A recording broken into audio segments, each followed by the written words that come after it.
पृथ्वीराज चौहान का चीज रहलन वो इतिहास पढ़ला से सबके मालूम हो जाई। और उन्हीं के विषय में एक हम गीत गावे जा रहल बानी। पृथ्वीराज अमर हैं सुनिल बतिया ध्यान लगा के, पढ़ी लिह इतिहास में जाके ना कि पृथ्वीराज अमर हैं सुनिल बतिया ध्यान लगा के, पढ़ी लिह इतिहास में जाके ना कि रहले वीरों में रणधीर, चमके हाथों में शमशीर। रहले वीरों में रणधीर, चमके हाथों में शमशीर।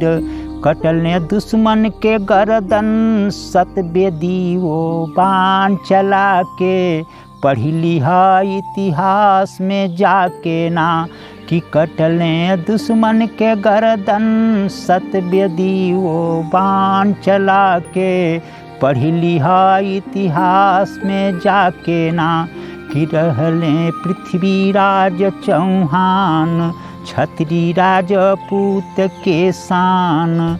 रहले पृथ्वीराज चौहान क्षत्रिय राजपूत के शान।